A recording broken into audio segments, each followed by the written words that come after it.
اعوذ باللہ من الشیطان الرجیم بسم اللہ الرحمن الرحیم توکلت علی الحی الذی لا یموت افوض امری الی اللہ ان اللہ بصیر بالعباد وما توفیقی الا باللہ بسم اللہ الرحمن الرحیم النوع التاسع اسماء تسمى اسماء الافعال۔ آج جو بحث ہماری شروع ہو رہی ہے وہ نامی نوع کے بارے میں ہے۔ نامی نوع جو ہے ہماری اسماء افعال کے بارے میں ہے۔ سوال یہ ہے عزیزو کہ اسماء افعال کو اسماء افعال کیوں کہا جاتا ہے؟ اسماء افعال کو اسماء افعال اس لیے کہا جاتا ہے کیونکہ ان کے اندر فعل کا معنی ہوتا ہے، کیونکہ ان میں فعل کا معنی پایا جاتا ہے، اس لیے ان کو اسماء افعال کہا جاتا ہے۔ اور اسماء افعال 9 ہیں۔ اسماء افعال 9 ہیں، 6 امر حاضر کے لیے ہیں اور 3 جو ہیں ان 9 میں سے فعل ماضی کے لیے وضع کیے گئے ہیں۔ وہ 6 جو امر حاضر کے لیے ہیں مثلا وہ یہ ہیں: رویدہ، بلہا، دونکا، علیکا، حیہل، ہا۔ یہ جو 6 ہیں یہ امر حاضر کے لیے وضع کیے گئے ہیں، اور وہ 3 جو فعل ماضی کے لیے بنائے گئے ہیں وہ ہیں ہیہاتا، شتانا، سرعانا۔ اب وہ 6 جو امر حاضر کے لیے ہیں ان کے بعد جو اسم آتا ہے، یہ اسم کو امر حاضر والوں کی بات کر رہا ہوں، یعنی ان 9 میں سے جو 6 امر حاضر کے لیے ہیں یہ 6 امر حاضر والے اسم کو جو بعد میں آئے گا مفعولیت کی بنا پر نسب دیتے ہیں۔ یہ 6 اسم کو مفعولیت کی بنا پر نسب دیتے ہیں، تو ان کا فاعل کہاں گیا؟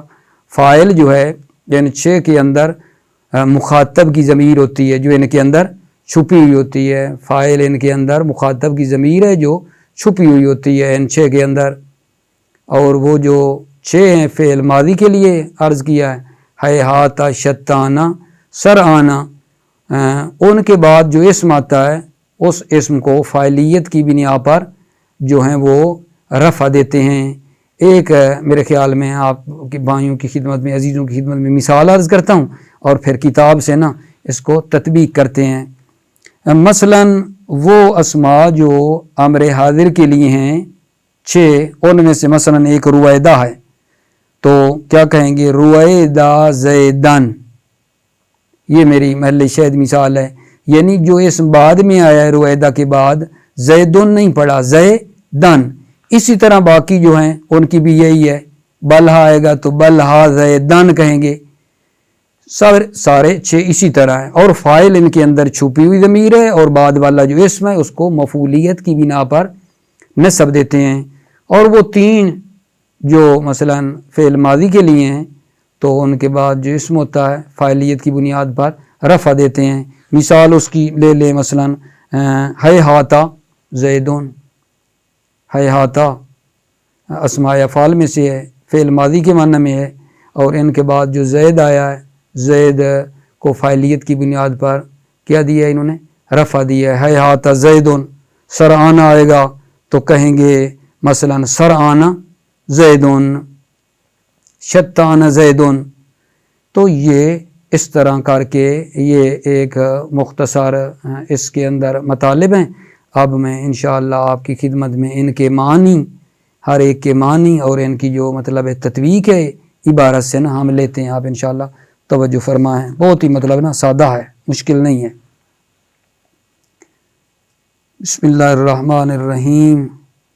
النوع التاسع اسماء، نامی نوع جو ہے اسماء کے بارے میں ہے، تسمى اسماء الافعال، جن کا نام اسماء افعال رکھا گیا ہے، جن کو اسماء افعال کا نام دیا گیا ہے۔ وَإِنَّمَا سُمِّيَتْ بِأَسْمَاءِ الْأَفْعَالِ، اسماء افعال کو اسماء افعال کا نام دیا جاتا ہے، دیا گیا ہے۔ کیوں؟ لأنّا معنیہا افعالن، کیونکہ ان کے معنی فعل کے ہوتے ہیں۔ وہی تسعتن، وہی یعنی یہ جو اسماء افعال ہیں، تسعتن 9 ہیں، ستتن منہا موضوعتن لامر الحاضر، ستتن منہا ان اسماء افعال میں سے 6 جو ہیں موضوعتن لامر الحاضر، امر حاضر کے لیے وضع کیے گئے ہیں 6۔ اور یہ کیا کرتے ہیں جی؟ وَتَنْصِبُ الْإِسْمَ عَلَى الْمَفْعُولِيَّةِ، یہ اسماء جو امر کے معنی میں تنصب کے اندر ضمیر ہے جو ان کی طرف جا رہی ہے، تنصب الاسم علی المفعولیت، اسم کو مفعولیت کی بنا پر نصب دیتے ہیں جی۔ مثلا وہ کون سے ہیں؟ شروع کر رہا ہے ان کو، احدھا ان میں سے ایک، رویدہ ہے، رویدہ کا جی کیا معنی ہے؟ فَإِنَّهُ مَوْضُوعٌ لِأَمْهِلْ، رویدہ جو ہے اسے امہل کے لیے وضع کیا گیا ہے، امہل یعنی تو مہلت دے، وَهُوَ يَقَعُ فِي أَوَّلِ الْكَلَامِ، وَهُوَ یعنی یہ رویدہ، يَقَعُ فِي أَوَّلِ الْكَلَامِ اول کلام میں واقع ہوتا ہے، مثلو جیسے رویدہ زیدن، اے امہل زیدن، اے حرف تفسیر ہے، رویدہ زیدن اے امہل زیدن یعنی تو زید کو مہلت دے۔ وثانیہ بلہا، دوسرا جو ہے وہ بلہا ہے، یعنی ان 6 میں سے جو دوسرا ہے وہ بلہا ہے۔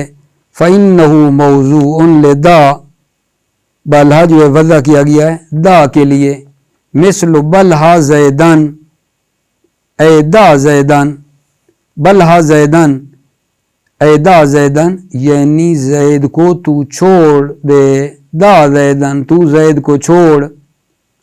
وَثَالِثُهَا دُونَكَ، ان 6 میں سے جو امر حاضر کے لیے ہیں تیسرا دونکا ہے۔ فَإِنَّهُ مَوْضُوعٌ لِخُذْ، دونکا کو خذ کے لیے وضع کیا گیا ہے، خذ یعنی پکڑ، مثلو دونکا زیدن، دونکا زیدن اے خذ زیدن یعنی تو زید کو پکڑ، دونکا زیدن اے خذ زیدن یعنی تو زید کو پکڑ۔ وَالرَّابِعُهَا عَلَيْكَ، 6 میں سے چوتھا، 6 جو امر حاضر کے تھے ان میں چوتھا کہ علیکہ، علیکہ ہے۔ فَإِنَّهُ مَوْضُوعٌ لِأَلْزِمْ، اس علیکہ کو وضع کیا گیا الزم کے لیے، الزم، مثلو علیکہ زیدن اے الزم زیدن یعنی تو زید کو لازم پکڑ۔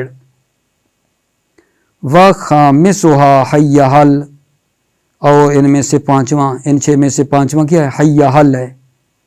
فَإِنَّهُ مَوْضُوعٌ لِإِيتَ، اس کو وضع کیا گیا ہے ایتے کے لیے، ایتے یعنی تو آ، مثلو حَيَّ حَلِ الصَّلَاةَ، کیا مطلب؟ اے ایت الصلاۃ، تو نماز کے لیے آ تو نماز کے لیے، ایتے تو آ، الصلاۃ نماز کے لیے، تو نماز کے لیے آ، تم نماز کے لیے آؤ مثلا۔ وَالسَّادِسُهَا، چھٹا جو ہے ان 6 میں سے ہا ہے۔ فَإِنَّهُ مَوْضُوعٌ لِخُذْ، ہا جو ہے اسے وضع کیا گیا ہے خذ کے لیے، خذ یعنی پکڑ، مثلو ہا زیدن اے خذ زیدن، ہا زیدن اے خذ زیدن یعنی تو زید کو پکڑ۔ البتہ یہاں یہ جو ہا ہے عزیزو، اس کی نا 3 لغات آئی ہیں کہ ہا کو ہم نے کس طرح کر کے ہم پڑھ سکتے ہیں اس ہا کے بارے میں۔ وَقَدْ جَاءَ فِيهِ ثَلَاثُ لُغَاتٍ، جاء فِيهِ اس ہا میں 3 لغات آئی ہیں، یہ ثلاث نا جا کا فعل بن رہا ہے، لغاتن تو آپ کی خدمت میں عرض کر دوں کہ 3 سے لے کر 10 تک کی جو تمیز ہوتی ہے وہ جمع اور مجرور ہوتی ہے، اور سابقہ شاید کہیں بھول گیا ہوں نہ بتا پایا ہوں، 11 سے لے کر 99 تک کی جو تمیز ہوتی ہے وہ مفرد اور منصوب ہوتی ہے۔ یہ 3 کو مد نظر رکھ کر جو ہے جو ہوتے ہیں، اور 1-2 کو تمیز کی ضرورت نہیں ہوتی ہے۔ ثلاثو لغاتن، یہ لغاتن جو ہے مثلا 3 کی تمیز ہے اور جمع اور مجرور ہے، اور ثلاثو فاعل بن رہا ہے جا کے لیے۔ قد جاء فیہ ثلاث لغات، اس میں 3 لغات آئی ہیں ہا میں، ہا بسکون الحمزۃ، ہا سکون حمزہ کے ساتھ، حمزہ کو ساکن مطلب ہے کر کے پڑھنا ہے، وہائن بزیادت الحمزۃ المکسورۃ، ہائن کریں کہ حمزہ مکسورہ کی زیادتی کے ساتھ، ہائن دیکھ رہے ہیں نا حمزہ ہے اور مکسورہ ہے اس کی زیادتی کے ساتھ، وہا بزیادت الحمزۃ المفتوحۃ، اور ہا کہیں گے حمزہ مفتوحہ کی زیادتی کے ساتھ، ہا حمزہ مفتوحہ کی زیادتی کے ساتھ۔ پہلے بھی عرض کر چکا ہوں اور پھر عرض کر رہا ہوں، یہ تو یہ بعد والا اسم جو ہوگا 6 اس کو تو یہ نصب دیں گے، فاعل کہاں گیا؟ فاعل ان کے اندر مخاطب کی ضمیر ہے جو ان کے اندر چھپی ہوئی ہے، ولا بد لہذہ الاسماء من فاعل، ان اسماء کے لیے فاعل کا ہونا ضروری ہے، وفاعلها ضمیر المخاطب المستتر فیہا، وفاعلها ان کا فاعل مخاطب کی ضمیر ہے، المستتر فیہا، المستتر صفت ہے اس ضمیر کی، المستتر فیہا جو اس ضمیر کیا ہے، المستتر فیہا جو ان میں کیا ہوتی ہے شابس چھپی ہوئی ہوتی ہے، وہ ضمیر مستتر ہوتی ہے فیہا ان اسماء میں، وثلاثۃ منہا ان 9 میں سے 3 موضوعۃ للفعل الماضی، 3 جو ہیں وہ وضع کیے گئے ہیں فعل ماضی کے لیے، وترفع الاسم بالفاعلیت، اور یہ جو 3 ہیں فعل ماضی والے ترفع کے اندر ضمیر ہے جو ان کی طرف پلٹتی ہے، وترفع الاسم بالفاعلیت، یہ اسم کو فاعلیت کی بنا پر رفع دیتے ہیں، یعنی ان کے بعد جو اسم آئے گا نا اس پہ رفع دی جائے گی، احدھا ان میں سے ایک ہے ہاتا ہے، فإنہ موضوع لبعودا، ہے ہاتا جو ہے اس کو وضع کیا گیا ہے بعودا کے لیے، بعودا، مثلو ہے ہات زیدن، اے بعودا زیدن، بعودا زیدن یعنی زید دور ہوا، ہے ہاتا یعنی بعودا کے معنی میں دور ہونا، ہے ہات زیدن اے بعودا زیدن، زید دور ہوا، وثانیہا سرعانہ، اور دوسرا جو ان 3 میں سے دوسرا، 3 میں سے کون سے 3 جو فعل ماضی کے لیے ہیں، جو فعل ماضی کے لیے ان میں سے دوسرا سرعانہ، فإنہ موضوع للثروہ، سرعانہ کو وضع کیا گیا ہے ساروا کے لیے، ساروا کا کیا معنی ہوتا ہے جلدی کی اس نے، مثل سرعان زیدن اے ساروا زیدن، زید نے جلدی کی، وثالثھا شطانہ، اور تیسرا جو ہے وہ شطانہ ہیں، یعنی اسماء افعال میں سے 3 جو فعل ماضی کے لیے تھے ان میں سے تیسرا شطانہ ہے، فإنہ موضوع لافترقہ، شطانہ جو ہے اسے وضع کیا گیا ہے افترقہ کے لیے، افترقہ، مثلو شطان زیدن، شطان زیدن و عمرون، اے افترق زیدن و عمرون، یعنی زید اور عمر جدا ہوئے، زید اور عمر جدا ہوئے، تو شطانہ کا معنی کیا ہے افترقہ جدائی ہے، لہذا مثال میں دیکھا آپ نے، مثل شطان زیدن و عمرون، زید اور عمر، اے افترق زیدن و عمرون یعنی زید اور عمر جدا ہوئے۔ السلام علیکم ورحمۃ اللہ۔